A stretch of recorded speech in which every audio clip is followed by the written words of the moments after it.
Dios les bendiga. El día de hoy vamos a continuar con nuestro estudio de las 70 semanas de Daniel. Y bueno, para esto quiero pedirle que por favor, si puede, abra su Biblia en Daniel 9:25.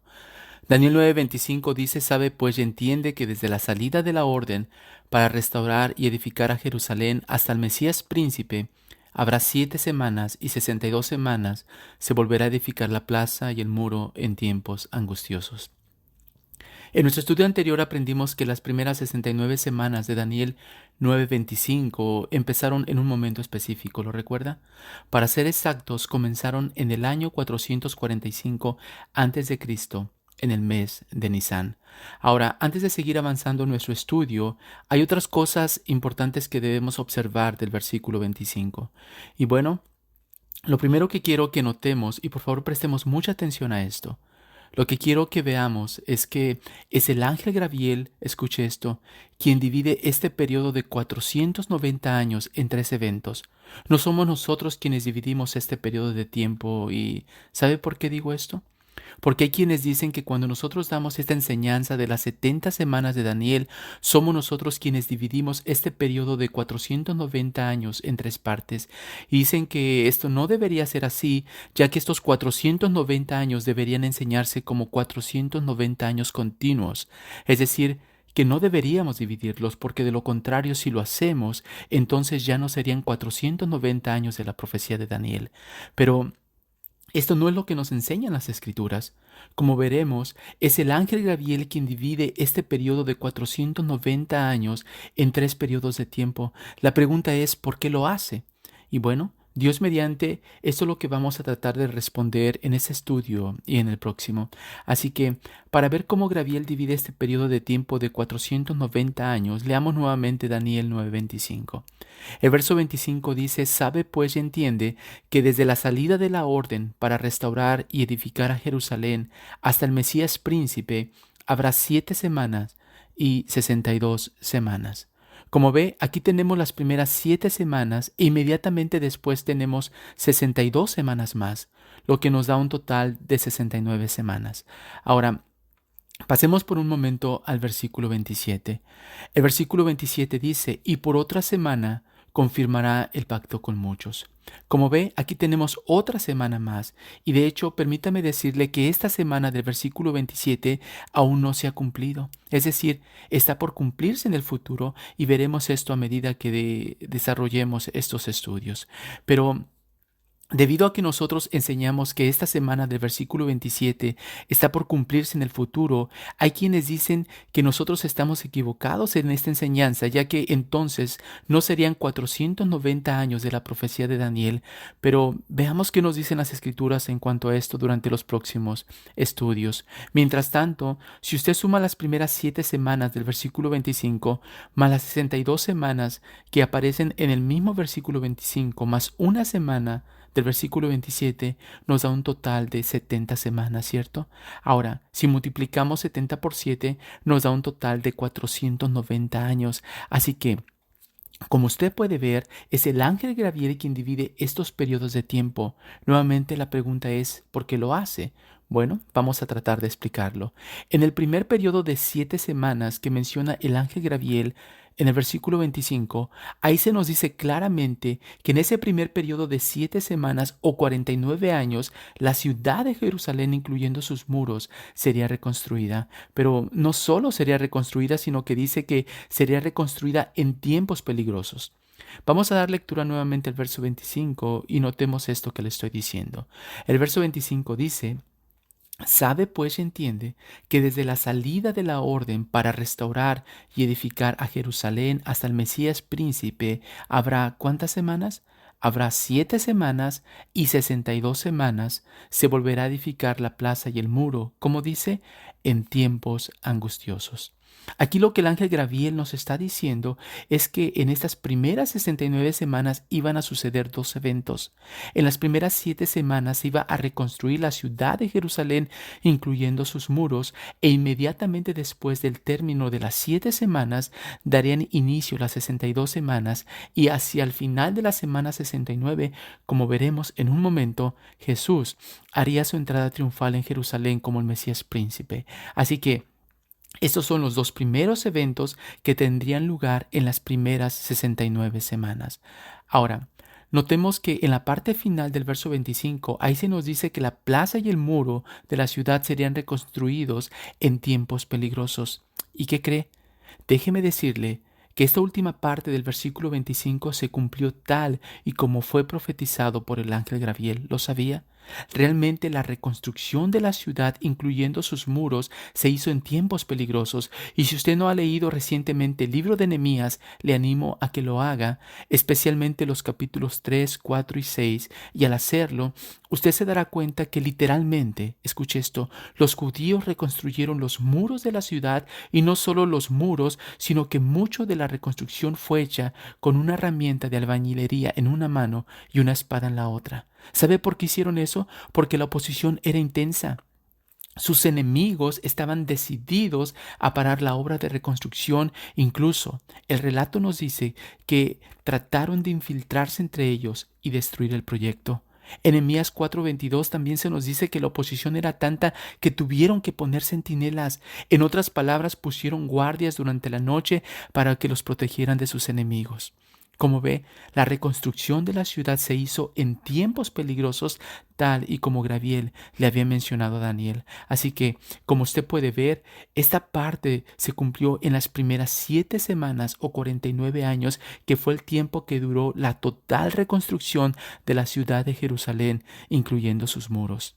Ahora, el segundo periodo de 62 semanas, que vienen siendo 434 años, que se mencionan en el mismo versículo 25, es el periodo de tiempo que vino inmediatamente después de la reconstrucción de la ciudad. Ahora, durante ese periodo de tiempo, según esta profecía, nada se predice, excepto que hacia el final de la semana 69, Jesús haría su aparición oficial como el Mesías príncipe. Y esto obviamente nos lleva al clímax de la profecía de Daniel, ya que esta profecía tiene su cumplimiento en la vida de Cristo. Y quizá alguien se estará preguntando, ¿y cuándo sucedió esto? Bueno, como veremos, esto tuvo lugar cuando Jesús entró en la ciudad de Jerusalén montado sobre un pollino y se ofreció a sí mismo como el Mesías príncipe de Israel, tal y como Daniel lo había mencionado. Quiero que me acompañe a ver cómo esto que le estoy diciendo tuvo lugar en el libro de Lucas, capítulo 19. Lucas capítulo 19, el verso 28 dice: dicho esto, iba adelante subiendo a Jerusalén, y aconteció que llegando cerca de Betfage y de Betania, al monte que se llama de los Olivos, envió dos de sus discípulos diciendo: id a la aldea de enfrente, y al entrar en ella hallaréis un pollino atado, en el cual ningún hombre ha montado jamás. Desatadlo y traedlo.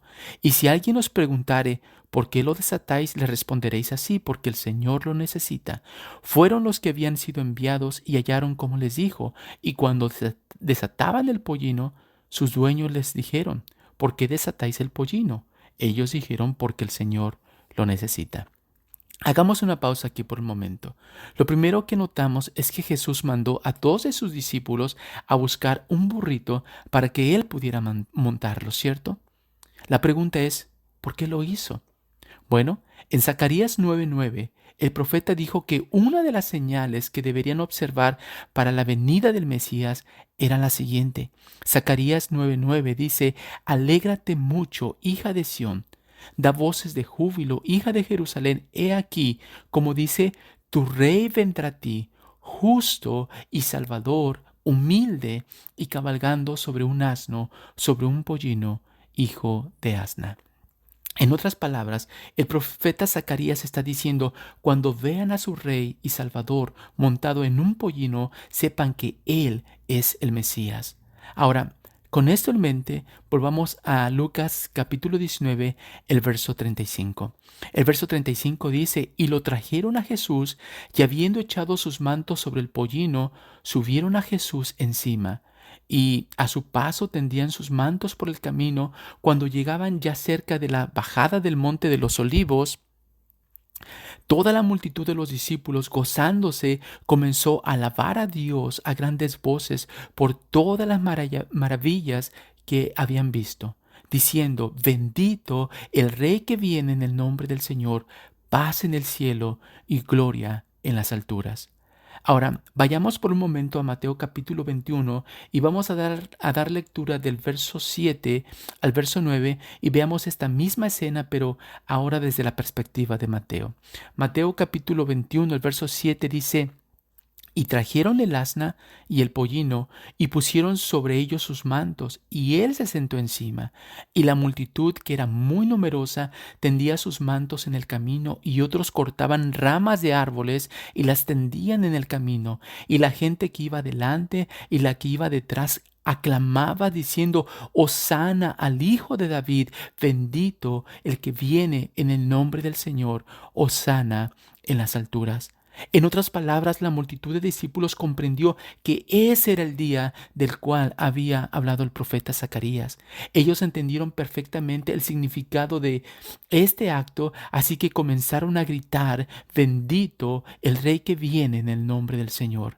Pero Mateo también nos dice que la multitud clamaba Hosana al Hijo de David. Y la palabra Hosana significa salva ahora, y la expresión Hijo de David era un título mesiánico. Así que, permítame preguntarle nuevamente, ¿recuerda usted qué fue lo que el ángel Gabriel le dijo a Daniel? El ángel le dijo: Daniel, quiero que entiendas que desde el momento que se dé la orden para restaurar la ciudad hasta el Mesías príncipe habrá 69 semanas, es decir, 483 años.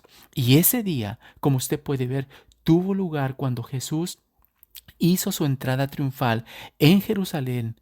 Nunca antes había sucedido algo como eso, ¿no es verdad? Pero eso no es todo. Hay algo más. Volvamos nuevamente a Lucas capítulo 19 y demos lectura al verso 39. El verso 39 dice: entonces algunos de los fariseos de entre la multitud le dijeron: Maestro, reprende a tus discípulos. En otras palabras, estos hombres estaban diciendo: ¿acaso no oyes lo que están gritando? Te están llamando Mesías, Salvador y Rey. Vamos, haz algo, diles que guarden silencio. Como ve, los fariseos pensaban que Jesús no debería aceptar tales aclamaciones de la multitud y por lo tanto ellos esperaban que Jesús reprendiera a la multitud. Pero veamos cómo le responde Jesús a estos hombres. El verso 40 dice: Él respondiendo les dijo: os digo que si estos callaran, las piedras clamarían. La pregunta que surge es: ¿por qué Jesús les diría eso? Bueno, recuerde que antes de ese día, Jesús jamás, escuche esto, jamás se había presentado como el Mesías príncipe de Israel. ¿No es esto verdad? Además, ¿recuerda usted que Jesús siempre rehusó que sus discípulos le dieran a reconocer como el Mesías? ¿Lo recuerda? Pero en este día, cuando esos hombres dijeron: Maestro, reprende a tus discípulos porque te están llamando el Mesías, Jesús respondió: os digo que si ellos callaran, las piedras clamarían. La razón por la cual Jesús permitió que la multitud gritara: Hosana al Hijo de David, bendito el que viene en el nombre del Señor, es porque ese era el día que Daniel había profetizado en cuanto al Mesías príncipe. Así que, como usted puede ver, era imposible guardar silencio respecto al Mesías, ya que ese era el momento en que Jesús iba a hacer su entrada oficial como el Mesías príncipe, tal y como Daniel lo había profetizado. Bien, vamos a concluir con nuestro estudio el día de hoy y Dios mediante continuaremos la próxima semana. Que Dios les bendiga.